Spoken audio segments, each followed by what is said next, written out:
This NBA season, the 2023-2024 NBA season, I've profited over 60 units on my NBA player props. And keep in mind, I'm only sending out between 3 and 5 a day. I'm up over 15% ROI on these NBA player props. So for those of you that have been following me along my channel know how successful that I have been this NBA season.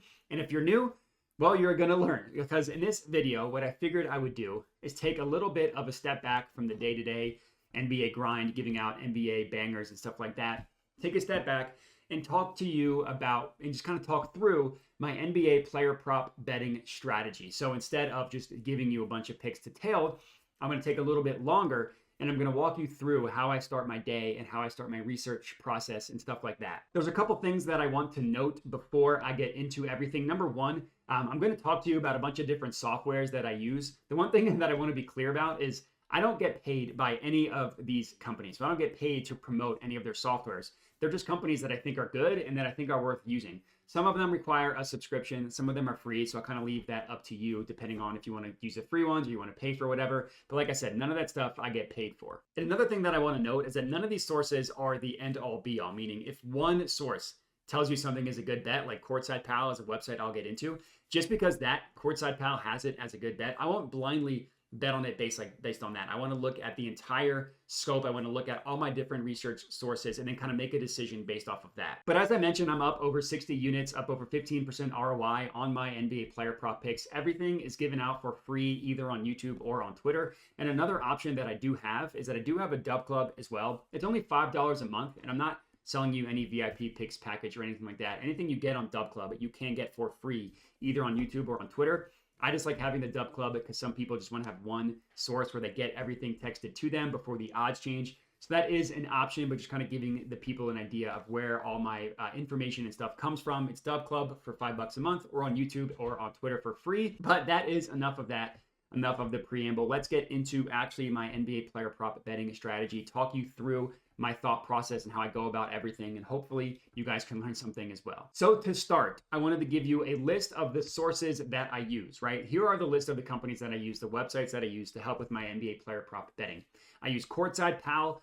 That website, Courtside Pal, is phenomenal for player profiles. Obviously, I'll dig into all this stuff. I go to NBA.com. I use their website for advanced stats.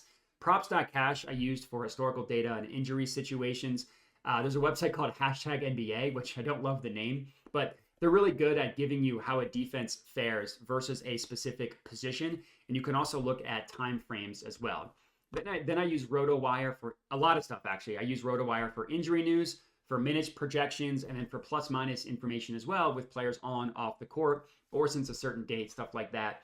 I also use Underdog for injury news as well. That's probably the easiest source for injury news. And then the last thing that I do is I check out OddsJam, who I used to work for, no longer do. But I look at OddsJam just to line shop and make sure that I'm getting the best odds and stuff like that. So the first website that I want to talk to you about is actually Courtside Pal. And I figured the easiest way to talk you through it would just be to actually share my screen. So as you can see, the screen on here, and again, I don't get paid by Courtside Pal or anything like that. I just think that they're a phenomenal website. And what I really, really like about Courtside Pal, as I zoom in a little bit here, is that they group players by different profiles. So right now, if you go to courtsidepal.com, this is the home screen that you see. If you scroll down a little bit here, you see that they have notable matchups by points allowed, assists, and rebounds. And what I want to show you here is I'm just going to open up a random shooting type in a new page. What Courtside Pal does is they group players by shooting profiles, scoring profiles, playmaking, and rebounding. And I think it's a phenomenal way to look at players, because just because a player plays the same position does not mean they score in the same way as well. Kristaps Porzingis is a center, as is Bam Adebayo. They don't score on the same places of the court. So just because they're a center doesn't mean that they score the same way. And if you're curious about like what the different profiles are, you can scroll through 0 through 9. So you can kind of see, okay, Bam Adebayo has a scoring profile of SC8. What does that mean? You go to scoring, you go to 8, you go to switch player type, and then it details exactly where this player scores from. And it'll show you players with the same scoring profile. You can see exactly where they score from and where that's normal, or where that relates to other players. And playmaking and rebounding is pretty simple. Like rebounding, it just groups players by their rebounding ability across different shot types. Playmaking groups players by their aggressiveness and the type of shots they assist on. The one thing that I wanted to highlight is shooting and scoring, because that kind of confuses people a little bit.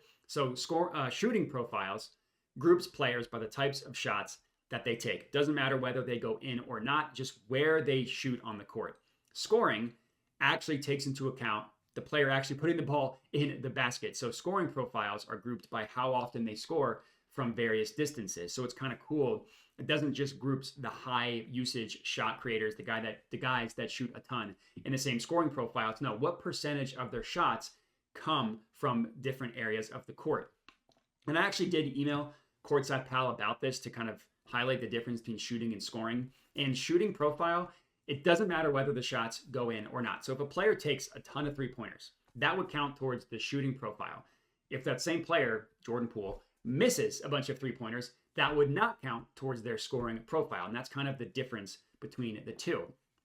And an easy way for me when I start my betting process is I want to see, okay, what are the good matchups?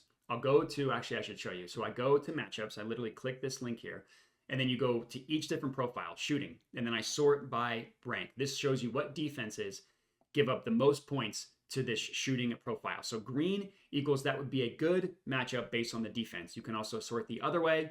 Red equals it would be a bad matchup.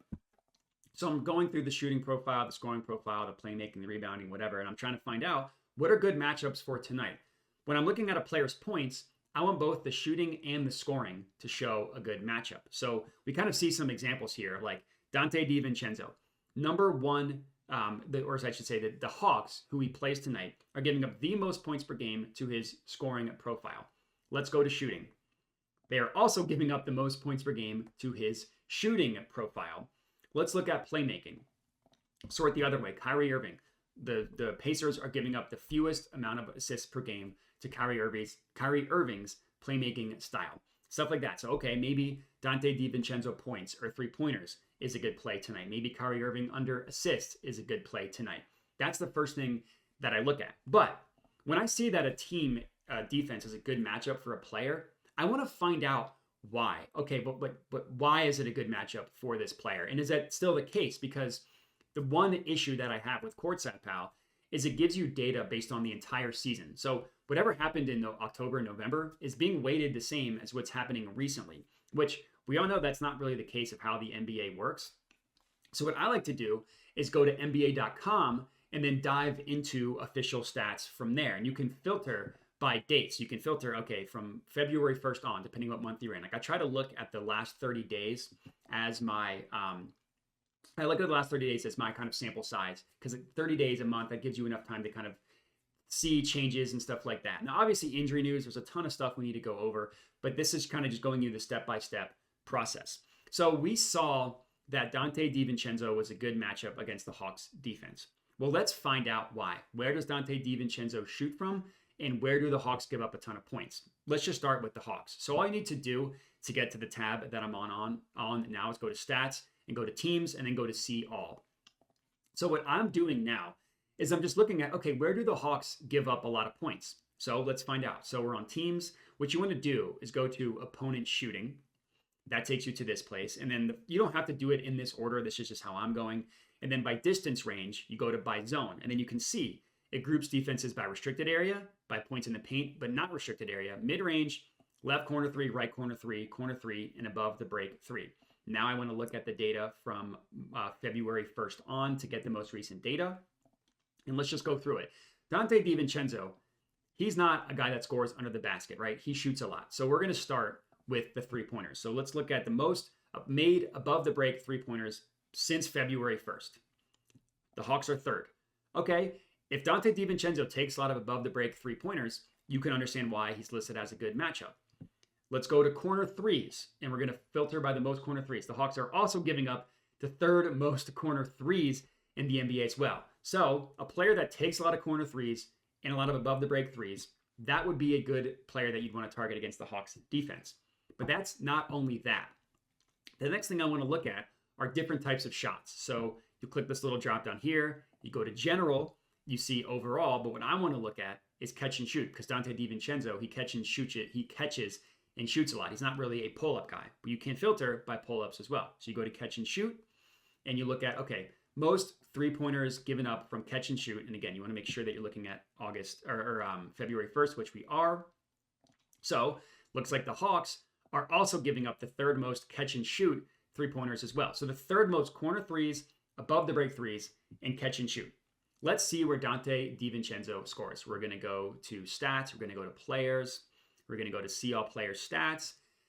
And then there's different places that you need to look at to find the stats for shooting. So you want to start with tracking.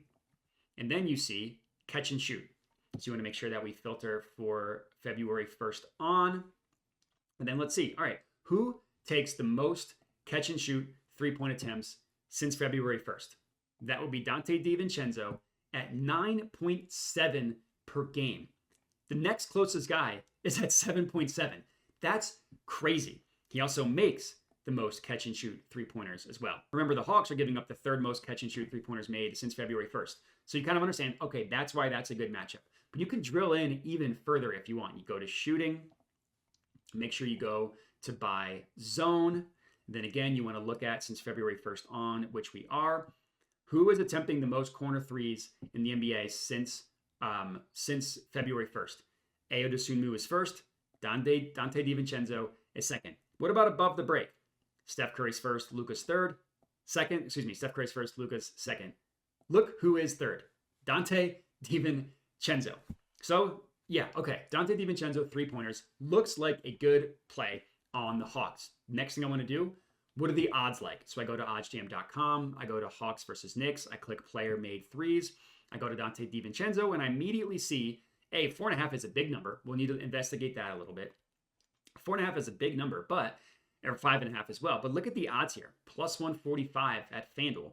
Look at the other two books. Plus 116, plus 123. So from an odds perspective and from a matchup perspective, everything looks good for Dante DiVincenzo. But I want to find out, is this 5.5 number, is it a little bit too high? How often is he actually hitting this number? That's where you go to props.cash, the best historical data website that you can find. Let me zoom in a little bit here. So you just search Dante DiVincenzo. You go to 3-point props and look at how well he's been shooting recently. So we took the over 5.5. So you do need to look at this over 5.5. So yeah, he's only cashed it in 3 of his last 10 games, but still 6, 7 made three-pointers. That's a lot. Let's look at how much he is shooting recently. So you go to 3-point attempts. He's averaging over 11, or he's having about 12 3-point attempts in his last 10 games. You can also look at the last 5 games, 12.4. One game he had 18.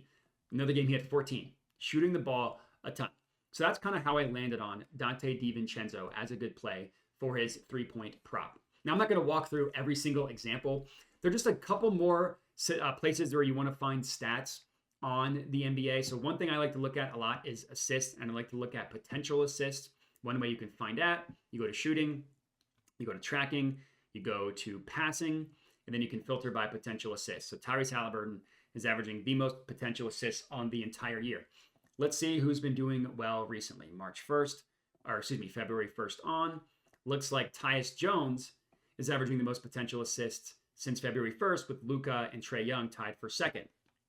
You can also filter by actual assists filtered here. So here are all the different ways you can find stats, advanced stats on NBA.com. Now, there's a couple more sources that I'll be quick that I want to show you. Number one is injury news. The best website for injury news is underdog.com, underdognetwork.com/basketball. It's pretty straightforward. You just click the day that you're looking for. Today, I'm recording this is March 5th. And just go through. Okay, Luka's questionable. Wemby's questionable. Jaylen Brunson, blah, blah, blah. They all are listed as questionable. What I like is that they'll write different blurbs and stuff too. So they'll list like projected starting lineup. They'll list all the injuries for the individual team. And then they'll have blurbs as well. So you can kind of just read 1 or 2 paragraphs about what these injuries mean.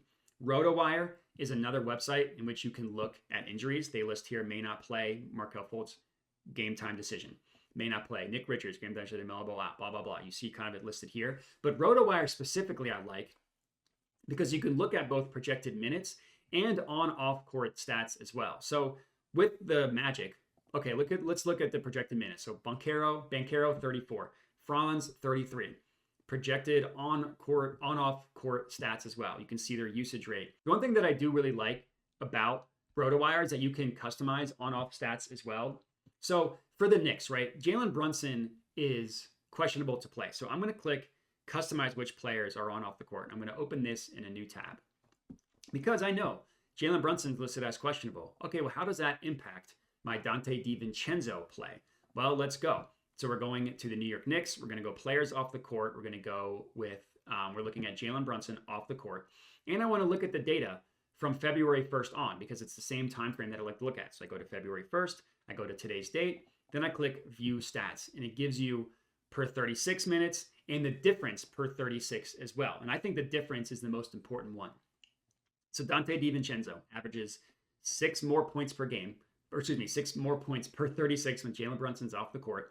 He attempts about 3 more 3-pointers per game when Brunson's off the court. So Brunson being out actually wouldn't impact Dante DiVincenzo at all.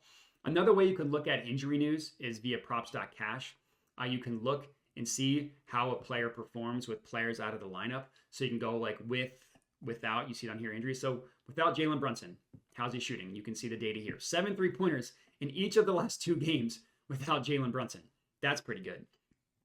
So that's kind of how I use injury news. Specifically, you look at how players are on and off the court with guys missing, stuff like that. And the very last website that I want to show you, it's called #basketball. This is what I like to look at. NBA defense versus position. So that's kind of what I'm looking at here. You can look at data from the entire season, the last 7 days, the last 2 weeks, the last 30 days, or you can look at last season. You can also filter by position: point guard, shooting forward, power forward, center. Now, you need to be careful while looking at this stuff because, again, that's what we use courtside power forward to look at the different profiles. But this at least kind of shows you blanketly what defenses are good at certain positions. Like the Kyrie Irving assist, courtside power, if you remember, lists Kyrie Irving as a really bad matchup for assists, right? Indiana gives up the first fewest assists per game to his playmaking style. Let's see how they fare in general against point guard assists. So I'm looking at this, I'm just going on the entire season. So I filter point guard, then I go to assists. I want to sort the opposite way. And it looks like the Pacers are giving up the second fewest assists per game on the entire season to point guards. How are they performing recently? Let's look at the last 30 days. Same thing, last 30 days. Looks like they're still giving up the second fewest assists per game to point guards. Another thing that's cool about props.cash, you can also look at how a player is performing. So if I'm going to Kyrie Irving, I'm going to his assists, I can see, all right, like this is how he's performing recently, which props.cash tells you. But you can also look at how a player is performing in their over-under versus this team as well. So assists versus Indiana, I want to go to point guards. And then you can see here, okay, like this 5 of the last 6 point guards have not gone over their assist over-under against the Pacers. It seems like they're a pretty bad matchup recently for point guard assist. And those are all the stats, all the websites that I look at. I know that this was a long video. I hope that this video was helpful. But if you have any questions or anything like that, feel free to hit me up in the chat. Feel free to hit me up on Twitter at my Twitter handle, JediModi. Again, I hope this video was helpful for you guys. Remember to like, comment, subscribe, all that good stuff. Catch you the next time I have some bangers, and have a good one.